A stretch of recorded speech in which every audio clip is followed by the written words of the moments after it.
Brock Purdy. Well, what should we make of Brock Purdy? He's having a tough year. He really is. He's been fighting injury. He's thrown a lot of picks. And against Carolina, he threw 3 interceptions in the first half alone. Not great.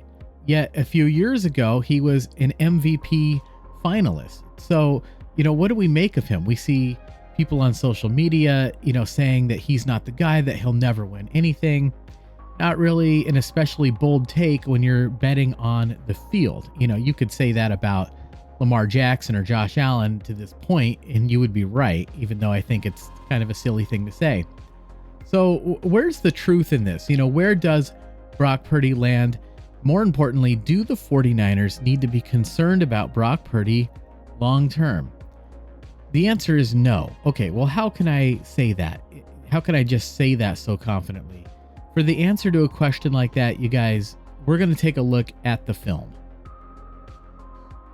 After a terrific opening drive where the 49ers went right down the field and scored against a good defense, the 49ers would get the ball back, and Kyle Shanahan dials up another winner with a play we've looked at over and over and over again on this channel. Sky Moore goes deep, taking the defense with him, allowing Juwan Jennings to cut to the inside. But turn your attention to the pocket. We see Brock Purdy winding up to throw this football. And again, if you've been following this channel, ordinarily this ball would be out by now. A lot of times we praise Brock Purdy for starting that windup before the receiver makes his break, anticipating, right? Throwing an anticipation throw. Here he's late, and as Kyle Shanahan pointed out in the press conference afterwards, if you're late on the throw, you have to lead the receiver and probably put a little mustard on it as well. Here the ball hangs. It's late and behind the receiver. It hangs in the air, and you can't do that against an NFL corner. The pass is intercepted by J.C. Horn. Wow. Well, all right, just go off with me on a tangent for a minute here, because those of you who follow this channel know we like to talk about the history of the game. J.C. Horn, the son of Saints receiver Joe Horn, who was famous for a touchdown celebration. Check this out. Yeah, he pulls out a cell phone after scoring the touchdown. Now, this was after the Terrell Owens Sharpie incident, when the NFL passed a ban on using props in your celebration. So Joe Horn was flagged on this play, but it was so great. Again, on Sunday Night Football, you couldn't ask for anything more in the NFL in those days. All right, let's get back to this game here in modern times. From this angle, we get a great look. Brock Purdy hits the back of his drop, hitch, and then the ball comes out. He's late, and the ball is behind the receiver. So why do I feel that this is not a cause for concern? Well, for one thing, there was nothing wrong with the decision. It's not like he was having a hard time reading the defense. We're not seeing any kind of regression from Brock Purdy in that regard. He just wasn't having a good game mechanically due to injury or otherwise. Now look, that's not an excuse. He must correct that, or he will not have a long career in the NFL, but we've seen him make these types of throws many, many times before. I have no doubt in my mind that that is the Brock Purdy we're used to seeing, and this was clearly an outlier. All right, let's move on to the next one. Again, the thing that makes you feel a little better about this is it is the right decision. Ricky Pearsall is wide open for a touchdown on this play. Brock Purdy just has to put the ball in the right spot. Instead, once again, he hangs it to the inside, and Mike Johnson comes up with another big interception for the Panthers in the end zone this time. The worst place to turn the football over. Why am I not concerned? Well, again, this is a throw we've seen Brock Purdy make before, on the run into the end zone accurately for a touchdown. This is more of a physical issue, not getting the ball where he wants it to go. Again, probably related to the toe. He's saying it isn't, but it could be he is feeling sore in other places, rehabbing the toe. He could also just be rusty. Again, not to make excuses. He has to correct this, but long term, I don't think it's cause for a great deal of concern. All right, let's move on to the last one.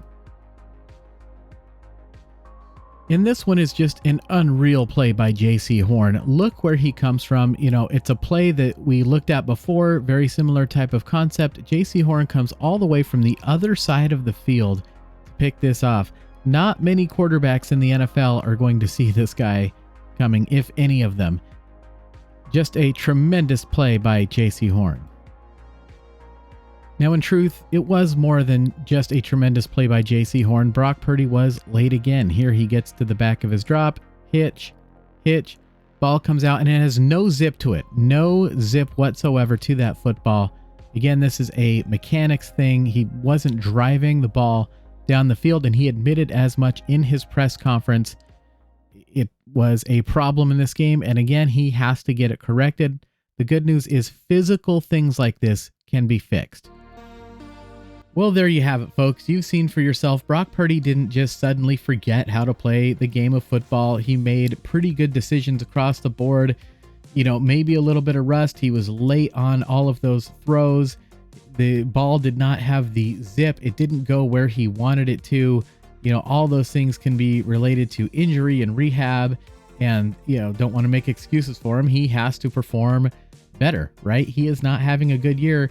I'm not going to sugarcoat it for you guys. You know, one thing you can count on me with this channel is to always be honest with you. But at the same time, we've seen a lot of good from Brock Purdy over the years, and I'm pretty sure we will continue to see a lot of good from Brock Purdy. It's going to be a tough game in Cleveland, you know, road team on the short week in inclement weather conditions against a great defense. This is really going to be interesting to see how Brock Purdy responds in this game. All right. For those of you who have taken the time to, you know, join the Patreon, thank you so much. You humble me and you honor me. I truly appreciate it. You know, I've been hard at work all week working on the Rams video, and now this one here, trying to get these out before Thanksgiving. Going to take a few days and spend with my family. Give a shout out to the lovely Mrs. Putnam if you're watching this. Thank her for the all the tremendous help she gives me so that I can bring these videos to you guys. It takes a long time to make a video like this, so if you could give me just 2 seconds and hit that like button on your way out, I would really appreciate it. All right, you guys, it's going to be the 49ers at the Cleveland Browns, a tough game for San Francisco, but then they get the bye week. You know, if they win this game, I'll be impressed. I'm just going to put it to you right there. Going against Shadur Sanders, so Robert Saleh should, you know, have a good game plan against the Cleveland offense. But again, it's going to come down to how the 49ers offense can, you know, meet this moment. I'm sure they'll lean heavily on the run. Brock Purdy's going to have to make 2 or 3 key throws during the game. Watch for those, and let's all see how he does. And remember, this isn't like a make or break year. You know, the 49ers are very fortunate to be, you know, appearing. It looks like they're heading into the playoffs despite numerous injuries across the board, including to the quarterback position. You know, I think we can just kick back, relax, and enjoy this season, enjoy whatever they do in the playoffs. And next year is really going to be fun. I look forward to them hitting on all cylinders in the 2026 season. But that's way down the road. We'll get there later. You guys know what to expect. Regardless of what happens in the game against Cleveland, you know, we're going to be here to break down the film. And I'll see you guys then.